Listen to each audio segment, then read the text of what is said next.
ఓం నమో వెంకటేశాయ. Welcome to my astro galaxy TV. నా పేరు తనీష్ నరసింహ. ఈనాటి కార్యక్రమంలో ఈ 2025 సంవత్సరంలో చిత్తా నక్షత్రం వారి యొక్క సంవత్సర ఫలితాలు ఏ రకంగా ఉన్నాయో తెలియజేసుకుందాం.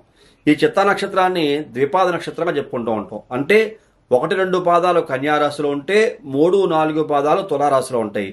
ఇలాంటి ద్విపాద నక్షత్ర జాతకులైన చిత్తా నక్షత్ర జాతకులకి ఈ 2025 సంవత్సరంలో ఏ రకమైన సమస్యలు, ఇబ్బందులు, అవయోగాలు అన్న పరిశీలన చేస్తే ముఖ్యంగా శారీరక అనారోగ్యంతో బాధపడే అవకాశం చాలా స్పష్టంగా గోచిస్తుంది.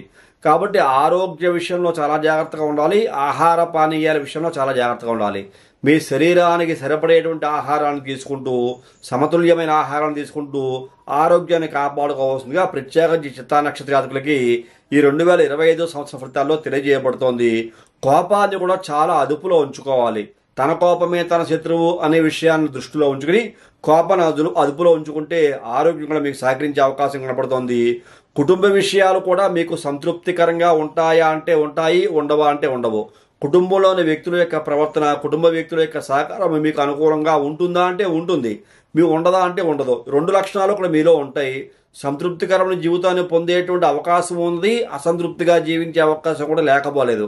కాబట్టి చాలా చాలా జాగ్రత్తగా ఉండాలి. ఈ యొక్క చిత్తా నక్షత్ర జాతకులు వృధా ప్రయాణాలు ఎక్కువగా చేయాల్సిన పరిస్థితులు చిత్తా నక్షత్ర జాతకులు కనబడుతున్నాయి. కాబట్టి మీరు చేయబోయే ప్రయాణాల విషయంలో చాలా చాలా కేర్ఫుల్గా ఉండండి. అధికమైన ధన వ్యయం అవకాశం కూడా ఉన్న కారణం చేత ధన వ్యయం కాకుండా జాగ్రత్త పడండి. మనసు ఎప్పుడూ చంచలంగా ఉంటుంది, ఒక చోట కుదురుగా ఉండనివ్వదు మిమ్మల్ని. అనారోగ్య బాధలు బాధిస్తూ ఉంటే ఆరోగ్యం సరిగ్గా లేకపోతే కనుక మనసు కుదురుగా ఉండదు కదా. అలాగే చెడు సహవాసాలకి అలవాటు కాకుండా చాలా జాగ్రత్తగా ఉండాలి. చిత్తా నక్షత్ర జాతకులు స్త్రీలైనా, పురుషులైనా, పిల్లలైనా, పెద్దలైనా ఎవరైనా సరే. అలాగే దైవ దర్శనానికి ప్రయత్నించి ఉండాలి. ఎప్పుడూ కూడా ఇష్టదైవ నామస్మరణ చేసుకుంటూ, భగవంతుని యొక్క దర్శనం చేసుకుంటూ సఫలీకృతులు కావాల్సిందిగా నేను మరీ తెలియజేస్తున్నాను. ఆరోగ్యం గురించి చాలా జాగ్రత్తగా ఉండాలి. ఎవరితోటి ఎలాంటి వివాదాలు పెట్టుకోకూడదు. మిమ్మల్ని ఎవరు ఏదన్నా అన్నా సరే ఓర్పు సహనంతో ఉండండి.